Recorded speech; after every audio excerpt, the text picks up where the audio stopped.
Hey everyone, we're trying this for the third time today to try and get a live stream that actually works. So, we're going to be discussing Magick today. Magick it applies to the No Earth world. My name's Eagle. I am the publisher and the line editor of No Earth Comics, and this video is in response to a question that was asked to me by one of our authors, and rather than type all this out, I figured it would just be easier to do a video and answer the questions that they had,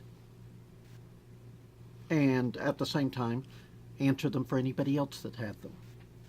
So first off, on No Earth we spell magic with a K at the end of it, and this is to differentiate it from stage magic.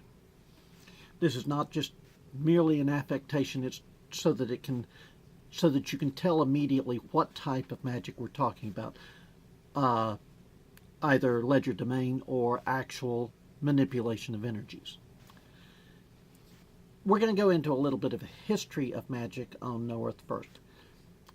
Back in the times of Atlantis, and by the way, this is all fictional, people. Don't take this seriously. This is fictional. Back in the days of Atlantis, magic was a predominant force in the world, and at the point in time of the alien-placed machines, the suppression happened and magic was suppressed. And after that, it faded away, and all of the things that it was part of faded away as well, and leaving behind nothing but myths and legends. So during the time of the suppression, which was most of human history, in order to work anything that resembled magic, you wound up having to do everything that you could to overcome the suppression, to overcome these machines.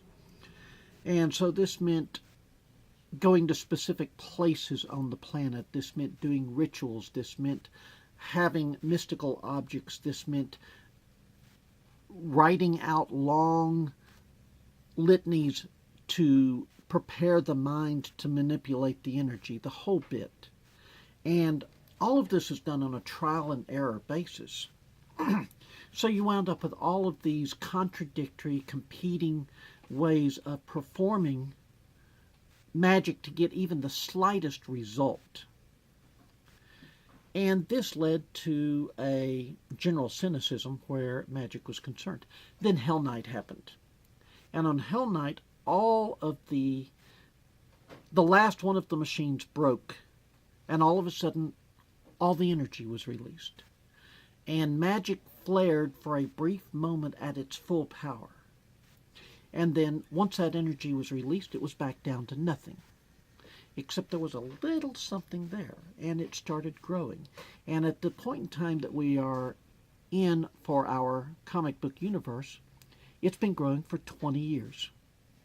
And so now there are people that have grown up knowing that magic is real. You've still got people that poo-poo it, but it gets harder and harder to do that every year because empirical evidence. But what magic is it's a form of energy. And everybody has this energy within them.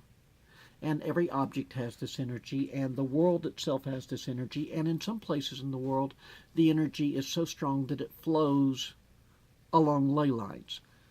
Where these ley lines cross, we get a nexus point. These are some of the areas of the planet that are more conducive to magical energy than others. Ancients tended to build monuments on them so that they could have rituals on those sites.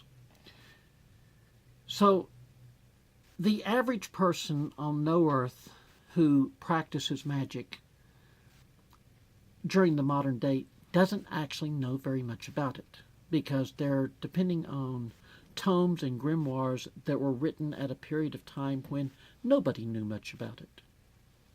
And so for the most part, they're operating off of invalid information. There's enough truth in there that they can cast a spell, but the actual mechanics of how all of this works is beyond them. They don't have the knowledge or the experimentation. Even after 20 years, mankind still has not rediscovered the basics of magic which is something that we're going to go into here. Now, there are people on the planet that do know more about it than the average magical scholar, but they've got an unfair advantage, and we're going to go into that in a moment too. So, the first thing to consider is that a person who has the ability to do magic usually uses their own energy to do magic. You have some that are capable of using outside energy, and this is actually the more efficient way of doing it. You use your energy to manipulate and expand upon your power by amplifying it with the outside energy. And this is why you wind up with wizards' towers in Atlantis being built on ley lines or at nexus points. This is why you wind up with the ancient monuments being built on nexus points, Stonehenge, that sort of thing, pyramids. So the average magic user doesn't understand that magic consists of two components. And the two components is a school and a technique. And to break this down a little bit better, consider a lightning bolt. There's the school, which is electricity, and then there is the technique, which is shooting that school. There's also a firebolt, there's an ice bolt, there's a water bolt. There's all of these different bolts, and what they are is simply this technique being applied to different schools. The explosive thrown effect of a fireball. There's also an ice ball. There's also an earth ball. Basically, it's a grenade made up of that particular school. The schools are not just the 5 elements. The schools are a bunch of items that combine different elements in different ways. So you can wind up with a magma school, which is combining rock and fire. You can wind up with ice, which is basically a subset of the water school. These are different schools, and each school has a list of different techniques that you can use with it. And a lot of these techniques, if you know the technique for bolt, and you know 3 different schools that it applies to, you automatically know all 3 of these particular spells. But the modern practitioner of magic on No Earth does not understand this. So even though they're working with the building blocks, what they're working with is something that's so ritualized and so form-heavy that they don't see the building blocks that go into it. And this is where comics like Warmage come in. In Warmage, we have Gwillard, the Warmage of Atlantis, being transported to the modern day. And he knows all this. What's more, this is where we find out that there are other beings who have made it through from Atlantis. Now, they didn't jump forward the way he did. They did it the long way. And this is something that's going to come out in the comic. By the way, I've linked to the comic in the comments or in the description, so you'll be able to go check out the first 19 pages of the comic. Enjoy. If you like it, buy one. We've got them for sale. But this is how magic has been working, and now it's going to get upset because now you're going to wind up with people who understand the way it actually works being present in the world and all of a sudden having a reason to teach other people. So there's a third aspect to magic, and that is what we refer to as a talent. And this is a way of manipulating the magic that is outside of school and technique.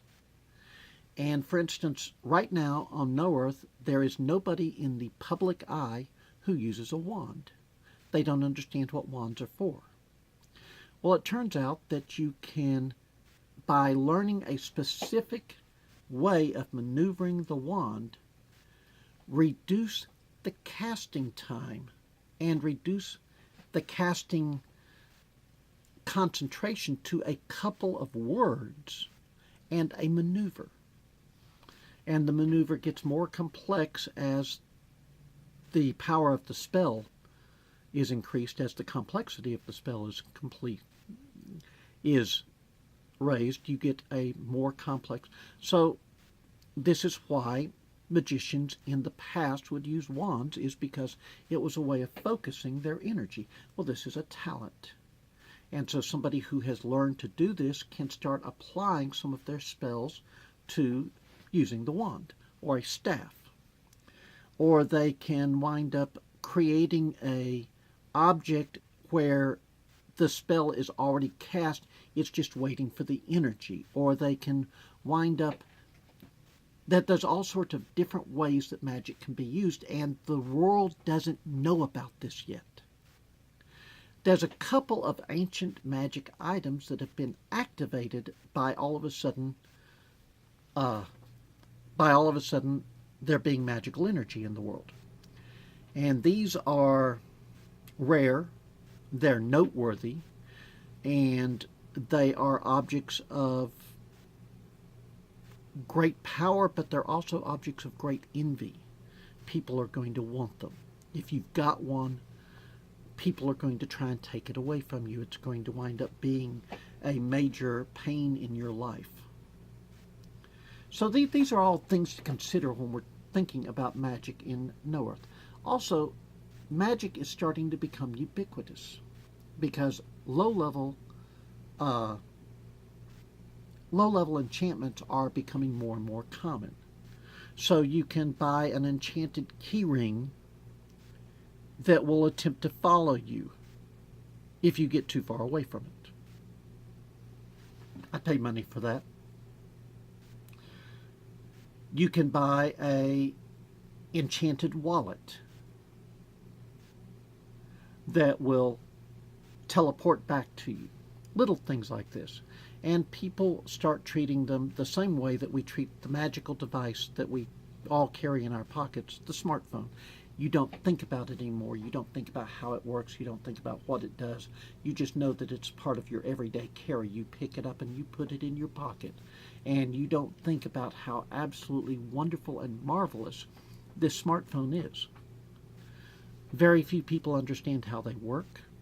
But even the people that do understand how they work, they're so ubiquitous that we don't think of them as being the absolute epigee of the science fiction that we were promised when we were young. I'm not going to say how young, but I started reading science fiction, and the idea of somebody picking up their phone and looking at a picture on it. I'm wearing a smartwatch that does just about everything Dick Tracy's watch did. This thing lets me know about emails. It lets me know about my heart rate, my blood oxygen, my sleep patterns, everything. I mean, it's a fantastic device, and I don't think about it. I've got a heart condition. It's a life-saving device. I don't think about it. So, on No Earth, the little pieces of magic that are starting to seep into regular everyday life, people don't think about them because they're ubiquitous. They're normal. And this is what we're wanting to portray within the comics. In several of the comics, we've got geners, which are human-animal hybrids that are bred by plants in the Confederate States and a few other places. And they're common enough, people don't care that they're talking to a walking cat. They don't care that there's a walking bear in the supermarket on the next aisle. They're common. So this is part of what we're trying to convey with Magic in No Earth, is that most colleges, most universities have a metaphysics department. A lot of the bigger high schools have a metaphysics curriculum. So this is not something that is unusual. It's not something that's it's not something that's hidden in the cult. It is something that's out in the open, but not commented on very often because it's normal. They've had 20 years to get used to it. We've only had 15 years to get used to, well, 20 years at this point to get used to smartphones. So this is part of the culture of magic on No Earth. One of the scripts that we're working on right now is called Spellbound. And Spellbound is going to be cool. And by the way, the author for Spellbound is Carrie Burnell, and that's the person that asked the question that this video is leading to.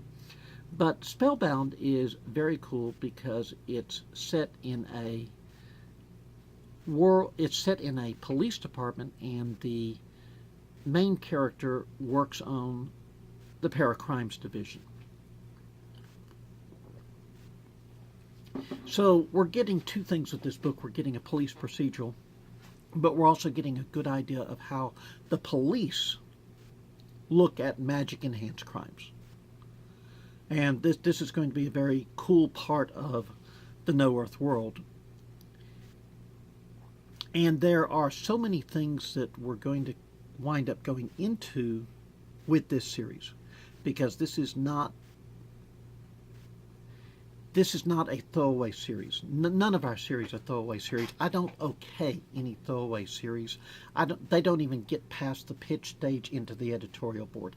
The editorial board understands that what we're looking for is things that expand the No Earth universe. And Warmage is our premier magic book. But Spellbound is going to become a magic book that looks at magic from a different point of view. It's going to be the street level magic book. It's going to be the Defenders compared to the Avengers. And this is cool. This is something that I'm really, really excited about, and really hoping that y'all wind up enjoying as much as I'm enjoying the concept. But I'm going to go into more on how magic works in different ways in future videos. Also, we're expanding the background section on the site, because right now our background section is only running 10,000 words, and that sounds like a lot, but it's not. It's not a lot at all. I can easily add another 10,000 words just cataloging what has appeared in the 3 comics that we've got out, because a lot of the concepts that we've got need further explanation for both our fans, for the casual readers of the books, and for our future collaborators. So this is kind of the first in a little mini series of videos that I'm going to be using to answer various authors' questions, various collaborators' questions. So, and I will also answer fan questions if it's something that is unique enough to deserve its own video. So please leave questions, leave comments. Please share this. Please like this. Please make sure that we get as much distribution as possible, because we are trying to build a fan base. And once again, thank you for tuning in. I appreciate everybody who watches, and I hope you're enjoying the development of the No Earth world. Thank you very much.